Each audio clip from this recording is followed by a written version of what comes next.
요한복음에 보면 예수님께서 자기 스스로 자신을 소개하는, 소위 조금 어려운 말로 주관적인 표현을 사용하고 있다고 여러 번 말씀드린 적이 있습니다.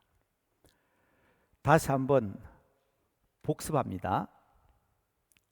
마태복음은 저기 예수님이 계시네, 저 예수님을 보니까 저분은 왕이시다, 왕으로 오신 예수님이다. 이게 마태복음의 주제입니다. 왕으로 오신 예수님. 마가복음은요, 저분은, 저 예수님은 섬기러 오신 분이시네, 저분은 종이시구나, 사람들을 위해서 섬기는 종으로 오셨구나. 누가복음은요, 저분은 하나님이신데 완전한 사람으로 오셨네, 정말 선한 사람으로 오셨다. 이게 마태, 마가, 누가복음의 주제라고 말씀드렸습니다. 그래서 별명이 있다 그랬잖아요. 왕으로 오신 예수님은 사자복음, 종으로 오신 예수님 소복음, 송아지복음, 사람으로 오신 예수님 인자복음. 그래서 마태, 마가, 누가복음을 우리는 공관복음이라고 합니다. 저기 계신 예수님을 보니까 왕이시네, 섬기는 종이시다, 진실한 인간이시구나. 그런데 요한복음은 아니에요. 요한복음은 이런 객관적인 표현이 아니라 방금 제가 말씀드렸다시피 주관적인 표현을 쓰고 있습니다. 나는 길이다, 나는 진리다, 나는 생명이다, 나는 목자다, 나는 포도나무다, 나는 양의 문이다. 다르죠? 다릅니다. 완전히 주관적인 표현으로 나는 무엇이다, 영어로 I am, 헬라어로 에고 에이미, 나는 나다. 이 요한복음입니다. 그 중에서도 오늘 특별히 강조하는 말씀은 예수님께서 스스로 자신을 나는 빛이다, 나는 빛이다, 나는 세상의 빛으로 왔다. 여러 가지 주관적인 표현을 쓰셨지만 길이요, 진리요, 생명이요, 포도나무요, 목자요, 양의 문이요, 나는 태초부터 있었던 하나님의 말씀이요, 나를 본 자는 아버지를 보았고 나와 아버지는 하나이니라. 대단히 주관적이죠. 여러분 요한복음 알고 읽으셔야 합니다. 그리고 마태, 마가, 누가복음도 이러한 주제로 기록됐다는 사실을 알고 읽으시면 예수님의 생애가 똑같네, 아니에요. 기록되어 있는 목적과 방법이 달라요. 그런데 그 중에 오늘 강조하고자 하는 말씀은 예수님께서 빛으로 세상에 오셨어요. 그런데 어두운 세상이 그를 알지를 못했어요. 자, 요한복음의 시작이 1장에 이렇게 기록되어 있습니다. 요한복음 1장 4절에서 5절 말씀입니다. 그 안에 생명이 있었으니 이 생명은 사람들의 빛이었다. 그런데 이 어둠이 빛이 돼 어둠이 이 빛을 깨닫지 못하였더라. 여러분, 그런데도 불구하고 예수님께서는 우리에게 말씀하십니다. 빛으로 오신 그분이 우리들에게 빛이 되라고 말씀하십니다. 마태복음 5장 14절에 보면 너희는 세상의 빛이다. 산 위에 있는 동네가 숨겨지지 못할 것처럼 너희들이 빛이 되어서 세상에서 드러나는 삶을 살아야 한다. 그래서 마태복음 5장 16절에 보면 어두운 세상에 우리가 빛이 되어서 우리의 착한 행실로 말미암아 하늘에 계신 아버지께 영광을 돌려야 한다고 말씀하고 있습니다. 여러분 아시죠? 어두울수록 빛이 그 효력을 발한다는 사실을 잘 알고 계실 것입니다. 세상이 어둡기 때문에, 어지럽기 때문에, 혼탁하기 때문에 우리가 빛이 되어야 되는 겁니다. 그런데 우리는 어떻게 핑계하죠? 세상이 너무 어두워서, 세상이 혼탁하기 때문에, 세상이 어지럽기 때문에 핑계할 수 없습니다. 핑계가 될 수가 없습니다. 코로나 팬데믹으로 말미암아 2년 반 동안 코로나가 세상에 쑥대밭이 되었는데 우리가 어떻게 빛이 됩니까? 아니에요. 그럴수록, 어두울수록, 어지러울수록, 힘들수록 우리가 빛이 되어야 되는 겁니다. 그게 우리 주님께서 우리에게 하신 말씀입니다. 그래서 우리도 열심히 했잖아요. 우리에게는 빛이 없습니다. 너희는 세상에 빛이다. 그런데 여러분 빛이 있어요? 여러분 무슨 빛이 있어요? 우린 빛이 없어요. 다만 우리가 주님을 바라볼 때, 빛이신 그분을 바라볼 때 발광체는 주님이십니다. 우리는 반사체예요. 그 빛을 바라보지 아니하면 우리에게 빛이 나타날 수가 없습니다. 착각해서는 안 됩니다. 우리는 발광체 아닙니다. 우리에게는 빛이 없습니다. 그래서 우리가 뭘 했습니까? 빛이 되는 말씀을 읽었지 않습니까? 특별히 평소보다 더 열심히 성경을 읽었습니다. 그래서 성경 통독 수련회도 했고, 성경 통독 특별 새벽 기도회도 했고, 말씀 읽는 일에 전력을 다했습니다. 왜? 어두울수록 우리는 빛을 받아야 되기 때문에. 더욱더 힘을 합해서 전 교인들이 교구별로 성경을 필사했습니다.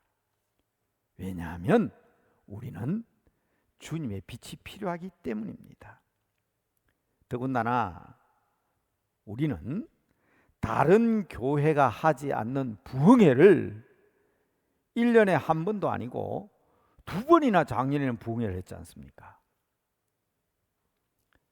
금옥에 꽃을 피우자. 그게 봄 사경회 때 주제였죠. 가을에는요, 금옥에 열매를 맺자. 꽃을 피우고 열매를 맺는 것이 우리의 사명임을 확인했습니다. 새해가 되어도 여전히 코로나의 극성은 더 심해졌습니다. 그래서 저는 하루에 2번씩 3번씩 종탑을 오르내리며 기도했습니다. 이럴 때에 우리 성도들이 새 포도주가 되어야 한다.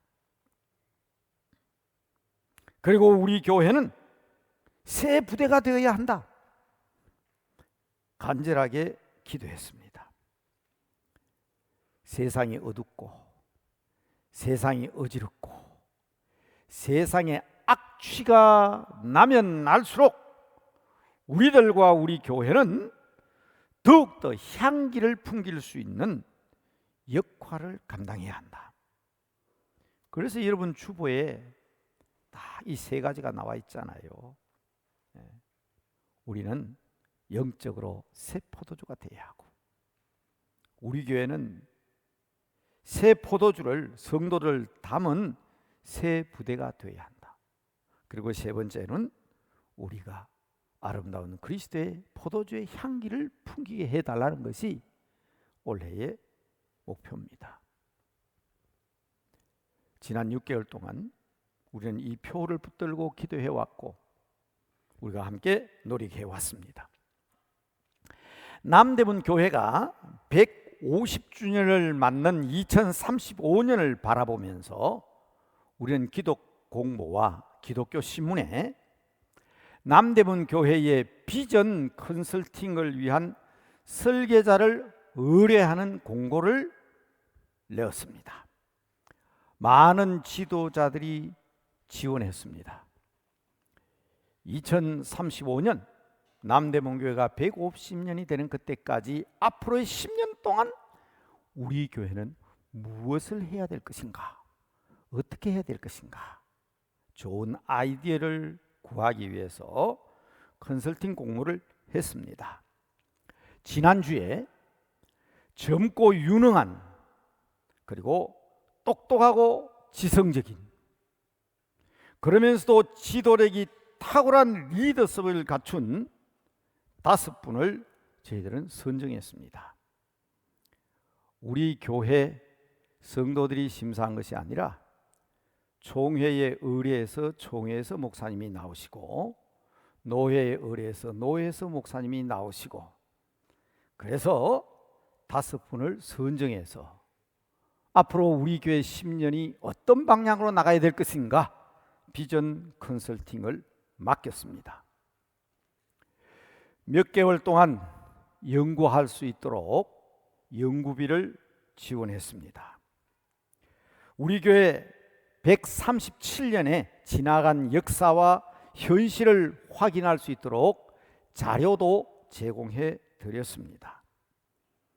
새 포도주를 담을 수 있는 새 부대들을 위한 계획들이 제시되리라고 저는 확신합니다. 그리스도의 향기를 온 세계에 날릴 수 있는 새로운 교회가 되어야 합니다. 물론 우리들이 할 일은 우리들 스스로 새로워지는 일이겠지만 오는 10월이 되면 이 유능한 지도력을 갖춘 그리고 탁월하신 이분들 5분이 우리 교회 앞에서 앞으로 우리 교회가 나가야 될 방향을 제시해 주실 것입니다. 그래서 이번 부흥회는 꽃이 피고 열매를 맺는 거목이 되기 위한 그래서 비바람에 흔들리지 아니하고 가뭄에도 쌩쌩하게 뿌리를 내릴 수 있는 든든한 뿌리를 가진 나무가 되어야 되겠다.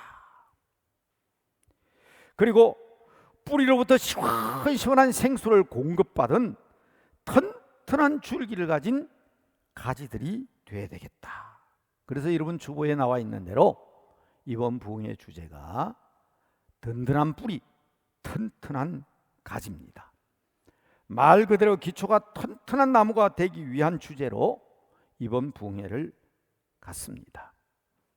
저도 이 일을 위해서 내일 강남 금식기도원으로 올라갑니다. 함께 기도하십시다. 그래서 정말 좋은 분들을 통해서 아름다운 계획이 나오고 우리는 우리 스스로 튼튼한 뿌리와 튼튼한 나무 줄기 가지를 통해서 지난 해에 우리가 은혜 받은 대로 아름다운 꽃이 피고 열매를 맺을 수 있어야 할 것입니다. 지난 금요일 오후에 제가 깜짝 놀랐습니다. 벼랑간 CBS 방송국에서 PD와 아나운서와 카메라가 벼랑간 제 방에 들어와서 제게 갖다 대면서 코로나 이후로 한국교회가 새로워져야 되는데 남대문 교회가 하고 있는 일을 얘기해 달라고 벼랑간 부탁을 했습니다. 제가 무슨 얘기 하겠습니까? 제가 이렇게 얘기했습니다. 남대문 교회는 한국교회 자존심입니다. 137년의 한국교회 자존심입니다. 6만 교회를 위해서 다른 모든 지역교회들이 그 지역과 사회를 위해서 하는 일들이 있지만 우리 교회는 6만여 개 교회의 어머니 교회로서 우리가 해야 될 일이 있음을 생각하고 이 일을 위해서 우리가 노력하고 있습니다. 아마 어쩌면 오늘 예배도 아마 이게 실황을 지금 녹화하고 있는지 모르겠어요. 수요일 날도 온답니다. 직장인 예배 촬영하기 위해서. 금요일 날도 온답니다. 그래서 남대문 교회가 이 마지막 때 해야 될 사명이 무엇인지를 가르칠 수 있는 기회가 되었으면 좋겠습니다. 그래서 오늘 말씀의 제목이 세상의 빛 아닙니까? 우리 힘으로 됩니까? 우리 힘으로 되는 게 아니에요. 주님을 바라보셔야 합니다. 하나님의 능력을 받아야 합니다. 지난 6개월에 대한 감사와 함께 아직도 코로나가 완전히 가시지 않은 이제 남은 6개월 정말 중요합니다. 그래서 맥주 감사 주일에 우리가 가져야 될 중요한 자세에 대해서는 우리 장로님들이 보시는 장로, 한국 장로 신문이 있습니다. 거기에 제가 사설을 실었는데 그것을 요약해서 오늘 여러분 주보 1면에 실어두었습니다. 참고하시기 바랍니다. 지나간 일에 대한 감사도 중요하지만 사실은 이 맥주 감사절에 우리가 가져야 될 다짐이 중요합니다. 결심이 중요합니다. 예수님께서는 간절한 마음으로 교훈하실 때에 요한복음에 보면 이런 표현을 썼어요. 진실로 진실로 내가 진실로 진실로 진실로 진실로. 근데 여러분 저는 정말로 정말로 정말 여러분들에게 간곡한 마음으로 부탁을 드립니다. 그것도 로마 감옥에 투옥된 바울의 간절한 부탁인 오늘의 말씀을 가지고 이 맥주 감사주일 남은 6개월뿐 아니라 앞으로를 위해서 우리가 어떻게 살아가야 될 것인가 하는 다짐을 위해서 간곡한 마음으로 부탁을 드립니다. 15절에 이렇게 돼 있죠. 목사님이 앞서 읽어주신 구절인데 너희가 흠이 없고 순전하여 순수하게 말씀을 말씀으로 받으십시오. 그런데 세상은 어떻다고요? 어그러지고 거스르는 세대라 그랬습니다. 어둡고 캄캄한 세상입니다. 그러나 흠이 없고 순전한 우리는 하나님의 흠없는 자녀들로서 세상에서 그들 가운데 빛들로 나타나야 한다. 우리가 세상의 빛이 되어야 합니다. 여러분이 빛이 되어야 합니다. 제발 부탁입니다. 우리가 세상의 빛이 되어야 되는데 세상의 어두움을 본받지 마십시오. 세상이 어그러지고 거스러진 행위들을 본받지 마십시오. 세상 사람들의 말에 현혹되지 마십시오. 더군다나 자기 생각에 사로잡히지 마십시오. 여러분 믿음이 무엇입니까? 흠없고 순전한 하나님의 사람들은 이 믿음을 통하여 빛을 받아야 하는 겁니다. 평소 강조하던 예를 들어서 11조 얘기 한번 해볼까요? 물질적으로 부족하고 가난한 이유가 11조를 하지 않아서 그렇다. 여러분 어떻게 생각하십니까? 저는 이 이야기를 할 때마다 항의를 받습니다. 목사님 그게 진짜입니까? 그렇게 얘기하셔도 됩니까? 그 상처 주는 말 아닙니까? 여러분 제 얘기한 거 아닙니다. 제 말 아닙니다. 성경에 기록된 대로 말씀드리는 겁니다. 안 믿어집니까? 첫째는 성경 말씀을 완벽히 믿지 못하기 때문이라는 것을 저는 꼭 말씀드리고 싶어요. 하나님이 말씀하셨잖아요. 봐라. 한번 시험해봐라. 내가 부어주나 안 부어주나 한번 생각해봐라. 그런데 우리는 누구 말 믿어요? 따지고 계산해보니까 아니거든. 부탁입니다. 세상 사람 말 믿지 말고 우리가 세상에 빛이 되어야 되는데 왜 어둠을 본받느냐? 빛이 될 수 없습니다. 예를 들어서 말씀드린 겁니다. 세상적인 생각과 자기 계산에 빠져 있기 때문입니다. 목사님 되는 일도 없고 하는 일마다 실패를 한다는 것, 정말 하나님 불순종해서 그렇습니까? 제가 얘기할 수 있는 말이 뭐겠습니까? 간곡한 마음으로, 정말로 진실된 마음으로 여러분들에게 부탁을 드립니다. 말씀대로 믿으십시오. 말씀대로 믿으십시오. 하나님은 나의 사정을 나보다 더 잘 알고 계십니다.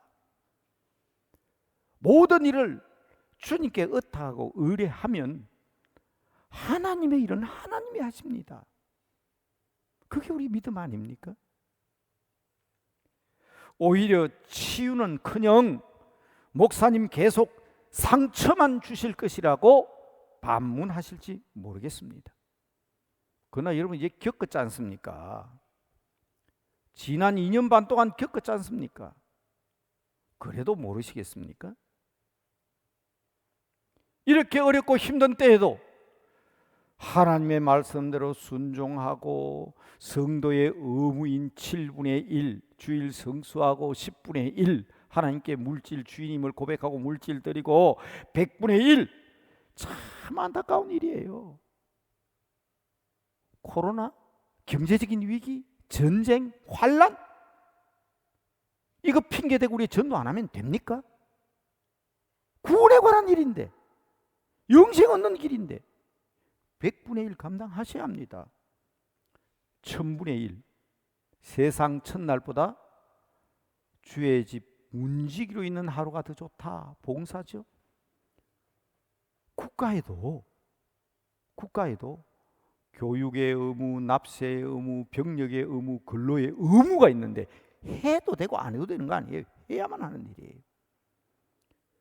그래서 여러분 코로나가 시작되자 말자 저희들은 애들 보는 앞에서 같이 예배드리자 영상으로 제가 여러분 7분의 1, 10분의 1, 100분의 1, 1000분의 1을 화면에 비춰가면서 여러분 호소했지 않습니까?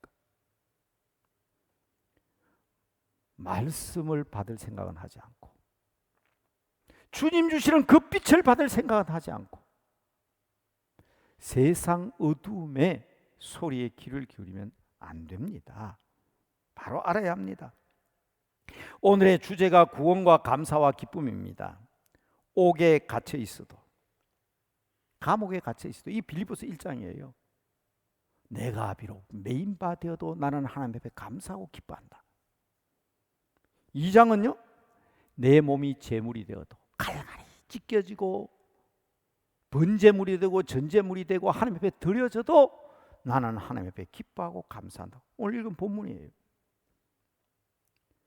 1장은 매여 있으나 2장은 내 몸이 제물이 되어도, 3장은요, 그래도 내가 받은 가장 고상한 지식은 예수님이다. 예수를 아는 지식이 가장 고상하고 주님을 바라볼 때 거기에 빛이 나오니까 주님 바라보는 이 가장 고상함으로 나는 기뻐한다. 그리고 빌립보서 4장은요, 그러므로 나는 기뻐하고 기뻐한다. 억지로라도 나는 하나님 앞에 기뻐하고 즐거워한다. 그래서 빌립보서 주제가 joy, joyful, rejoice, 기쁨, 기뻐하라. 이게 빌립보서의 주제라고 말씀드렸습니다. 맥주 감사주인 오늘 바울은 빌립보 성도들에게 여러분 죽음 다음으로 가지 않아야 될 게 감옥이라고, 옥중서신입니다. 감옥에서 쓴 편지입니다. 빌립보 성도들에게 강력한 명령으로 부탁하는 것을 저는 오늘 여러분들에게 정말 애절한 마음으로 이 말씀을 꼭 기억해야 된다. 이 말씀대로 살아야 한다. 그래야 우리가 세상에 빛이 될 수 있다는 사실을 강조하는 것입니다. 첫째는 12절이죠. 항상 복종해야 합니다. 두렵고 떨리는 마음으로 우리의 구원을 이루어가야 합니다. 둘째는 14절 말씀입니다. 모든 일에 원망과 시비가 없어야 됩니다. 그리고 18절, 이와 같이 너희도 기뻐하고 나와 함께 기뻐하라. 구체적인 이유를 밝혀가면서 얘기합니다. 첫째, 우리는 구원을 이루어야 합니다. 그런데 본문에서 이렇게 얘기합니다. 나 있을 때뿐만 아니고 내가 너희들을 목회하고 너희들을 가르치고 너희와 함께 있을 때뿐만 아니라 내가 없다 하더라도, 내가 이렇게 감옥에 갇혀 있고 내가 죽고 없을 때라도 반드시 이루어야 될 것이 있다. 그것이 바로 뭡니까? 구원입니다. 구원.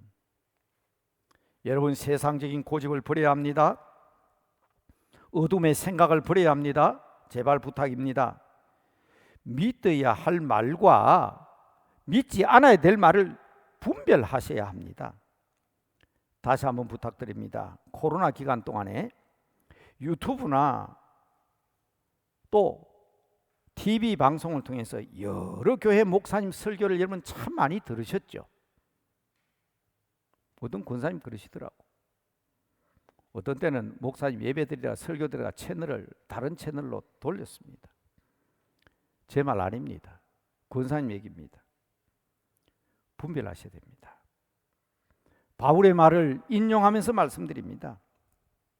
내가 있을 때뿐 아니라 나 없을 때라도 진실한 하나님의 말씀이 무엇인지, 진정한 하나님의 교훈이 무엇인지, 참으로 나를 사랑하셔서 내게 주시는 말씀이 무엇인지 간절한 주님의 음성을 분별하셔야 됩니다. 권사님의 말씀이 인기를 얻기 위해서 듣기 좋은 말만 하고, 저게 무당이 하는 말인지 목사가 하는 말인지,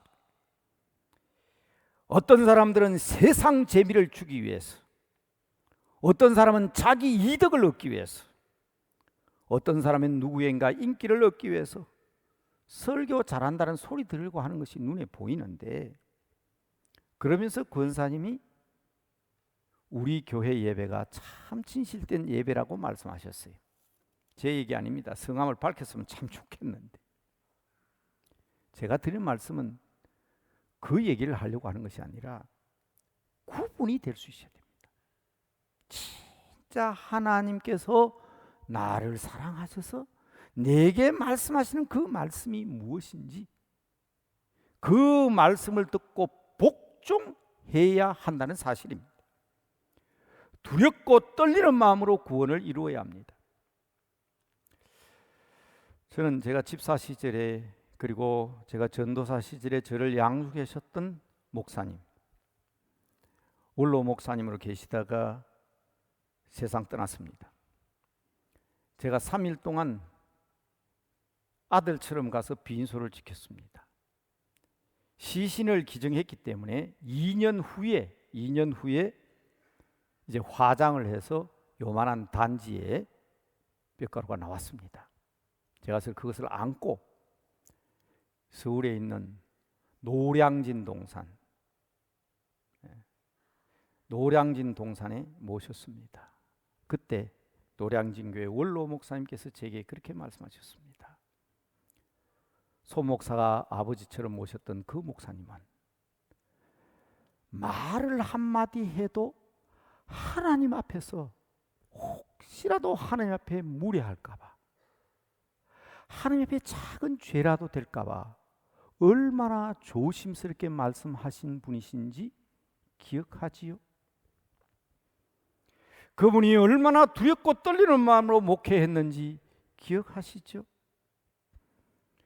설교를 잘하고 말씀을 잘 전해서 박수 받는 것보다 하나님 앞에 진실된 하나님의 말씀이 무엇인가를 가르쳐준 목사님이시죠. 지금 이민식 목사님 지금 노량진교에 살아 계시잖아요. 그때 제게 그 말씀을 하셨습니다. 저는 오늘 목사님에게 그 말씀을 드렸기 때문에 여러분들에게 오늘 본문 말씀을 통해서 다시 한번 확인하려고 하는 것입니다. 읽어볼까요?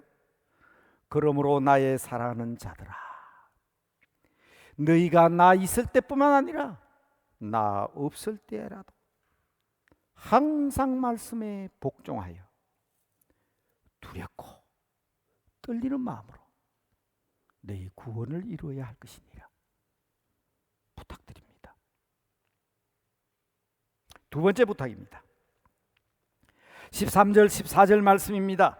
너희 안에 행하시는 하나님이시니 자기의 기쁘신 뜻을 위하여 너희에게 소원을 두고 행하게 하시나니. 하나님이 우리에게 소원을 두고 계시대요. 구원받은 우리들에게. 자, 명령입니다. 그러므로 모든 일에 원망과 시비가 없게 하라.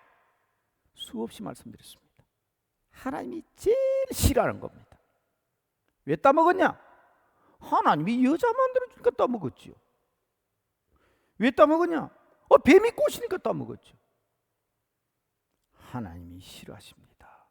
가장 싫어하는 일입니다. 사무엘 선지자가 사울 왕에게 묻습니다. 왜 제사 지냈냐? 당신이 늦게 오니까 제사 지냈지. 자기 잘못했다 소리 안 해요. 남 탓하고 원망하고 시비하고 불만하고 하나님이 싫어하는 일입니다.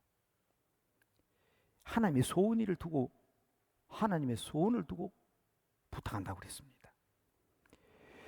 믿음 안에서 행하시는 하나님이십니다. 그의 기쁘신 뜻을 위해서 우리는 원망하는 일이 없어야 합니다. 남 탓하지 마세요. 책임 전가하지 마세요. 시비하지 마십시오. 장로님과 금요일 아침마다 출근하는 직장인들을 위해서 들고 있는 피켓인데, 제가 지금 말씀드리고 하는 것은 우리 목사님, 장로님들이 아침에 저렇게 출근하는 사람을 위해서 대문 앞에서 이렇게 전도하고 있다, 그 얘기 하려는 게 아니에요. 이것 때문에 제가 지금 보여드리는 겁니다.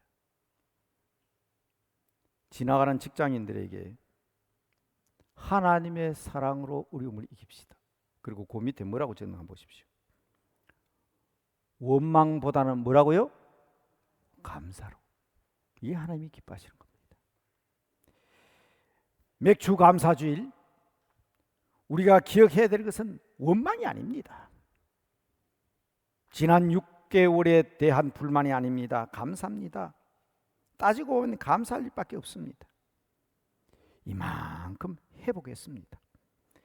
회복은 단순히 이전으로 돌아가는 것이 아니라고 말씀드렸습니다.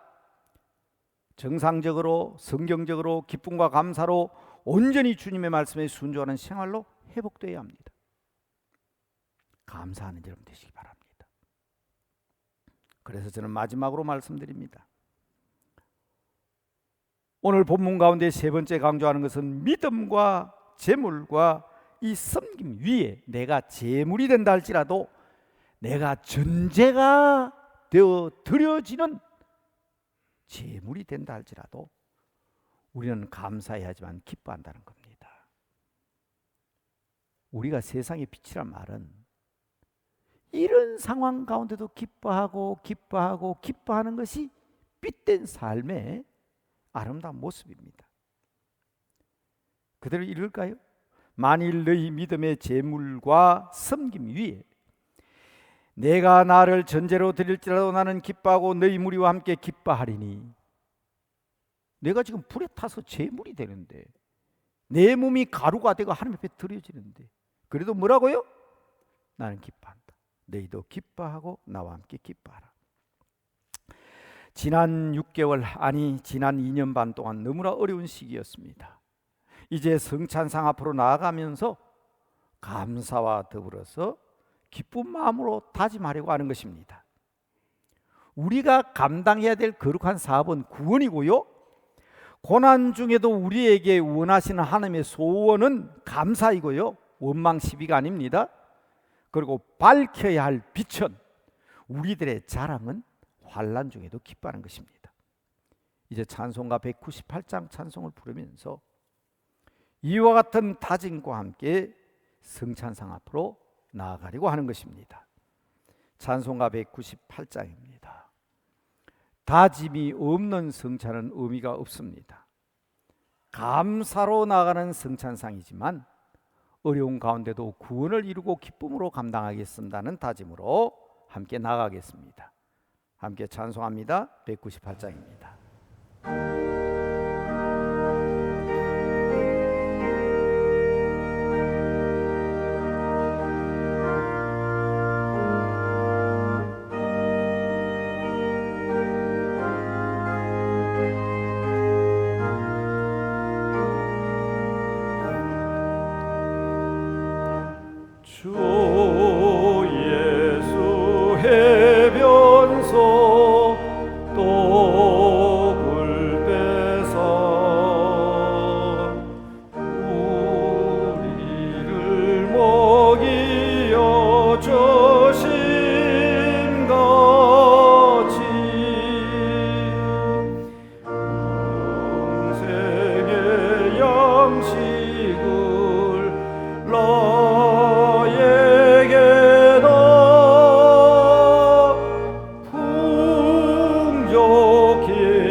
잡히시던 날 밤이었습니다.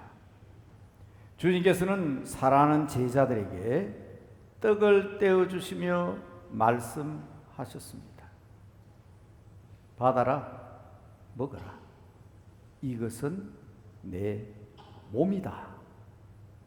이것을 먹음으로 나를 기념하라 하셨습니다. 식후에 또한 우리 주님께서 잔을 가지사 축사하시고 말씀하셨습니다. 이것은 너희를 위하여 흘리는 나의 피, 곧 언약의 피니라.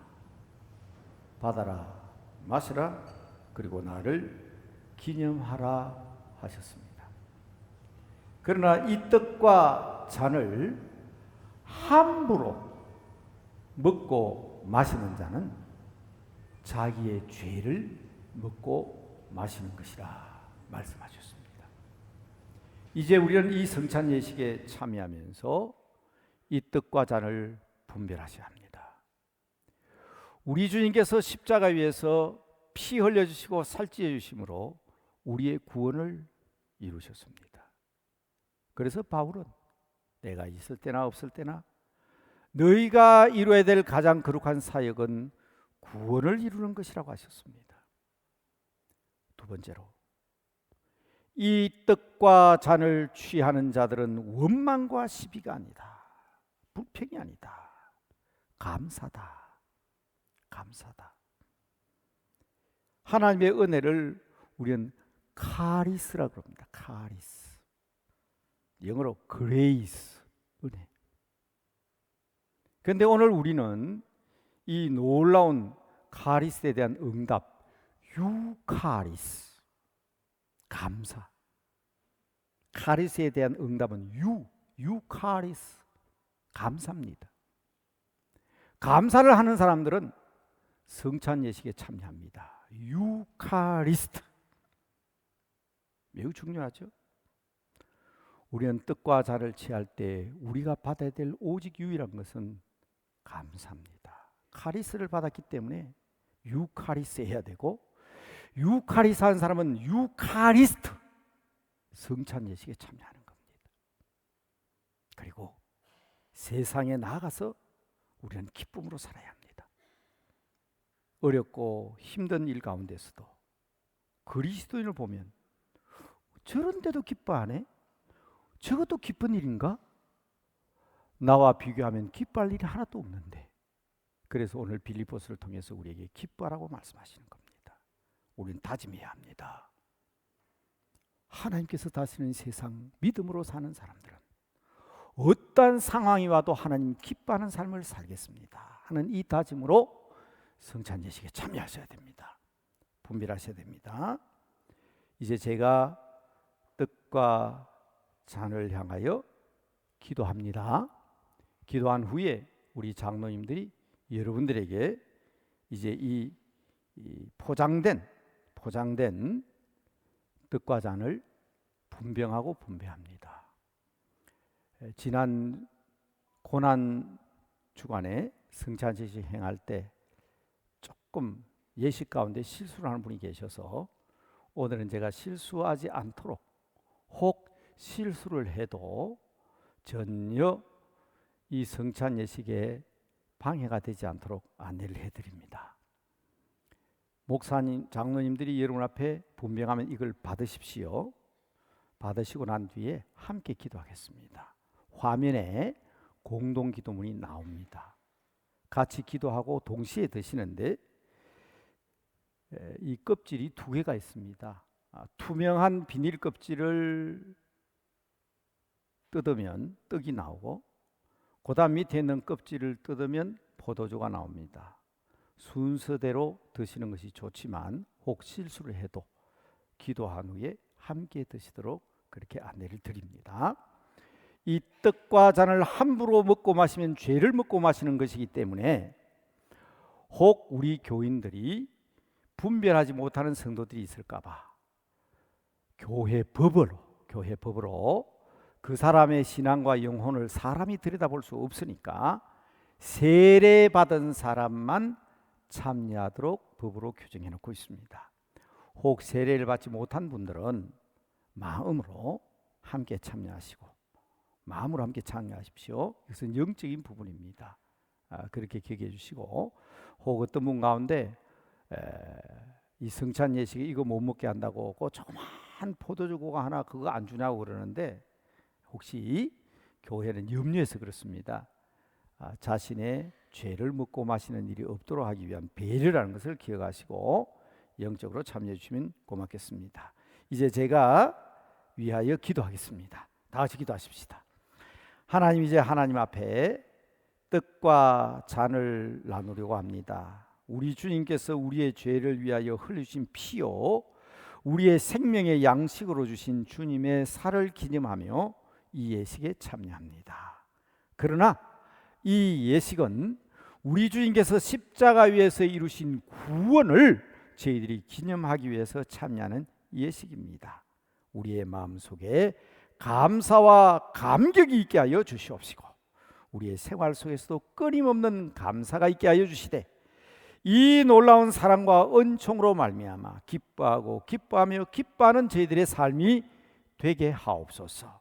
그래서 세상에 빛이 되게 하여 주시옵소서. 비록 우리가 먹고 취하는 것은 떡과 잔이지만 성령께서 함께하여 주셔서 기념하는 모든 성도들의 마음속에 충만한 성령의 감격이 있게 하옵소서. 예수님의 이름으로 기도드리옵나이다. 아멘. 이제 2절부터 찬송 부르면서 우리 목 장로님부터 먼저 제가 분병분전하겠습니다. 2절부터 불러주세요.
기도한 후에 먹겠습니다. 가만히 가지고 계셔야 합니다. 생명을 주옵소서.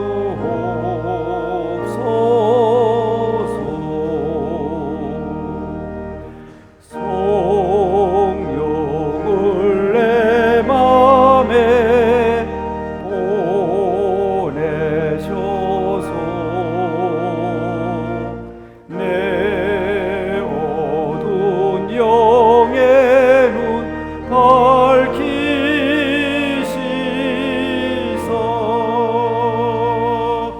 말씀에 감추인 천지 깨달아. 아래 중예배실에 갔나요? 아래층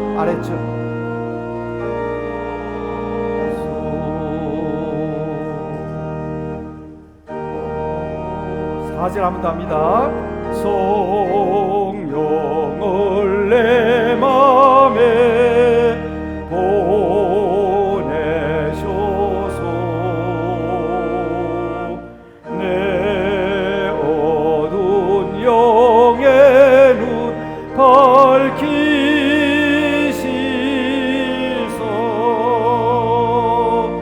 말씀에 감추인 참 진리를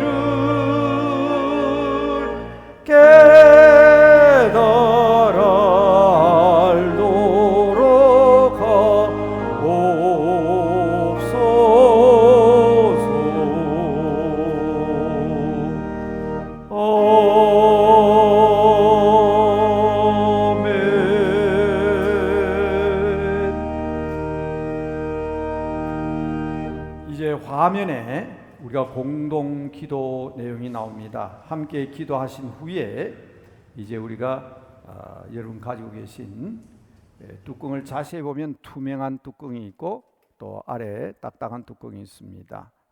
그렇게 이어서서 취하도록 하겠습니다. 혹시 화면에 있는 글자가 잘 안 보이시는 분들은 주보에 오면에 보면 똑같은 기도문이 적혀 있습니다. 그래서 화면이 읽기 힘드신 분들은 주보를 보고 함께 읽으시며 기도하겠습니다. 다 같이 기도하겠습니다. 여호와 하나님의 크신 영광을 찬양합니다. 고통과 질병과 환난 중에도 구원을 이루어 주셨습니다. 평강의 주 예수 그리스도께 감사를 드립니다. 원망과 시비가 없이 온전한 주의 뜻을 이루게 하소서. 늘 동행하시고 힘을 다하여 주시는 성령님, 항상 기쁨으로 세상에 빛이 되는 삶을 살게 하소서. 예수님의 이름으로 기도합니다. 아멘. 이제 취하시기 바랍니다. 이제 떠서 취하시겠습니다. 먼저 얇은 뚜껑을 여시고 떡을 취하십시오.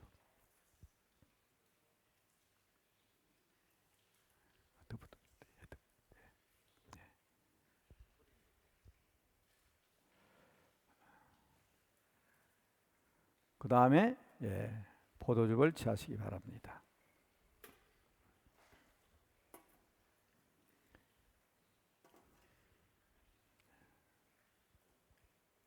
기도하겠습니다.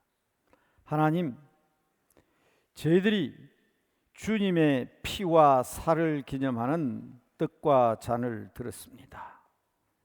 이 떡은 우리 몸속에 들어가서 우리의 살과 하나가 되고, 이 포도즙은 우리 몸속에 들어가서 우리의 피와 하나가 됩니다. 아버지 하나님, 이 귀한 예식을 통하여 저희들은 분명히 깨닫습니다.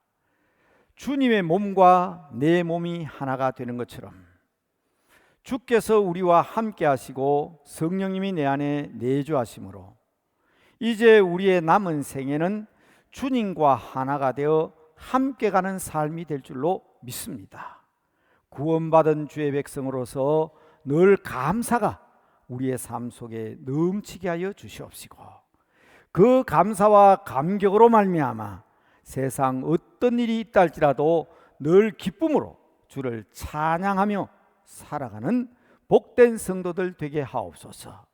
이 아름다운 다짐의 기회를 주신 주님 앞에 감사하옵고, 나와 하나가 되신 예수 그리스도의 이름으로 기도드리옵나이다. 아멘. 이제 우리 주님께서도 만찬을 마치시고 찬양하며 감람산으로 나가셨습니다.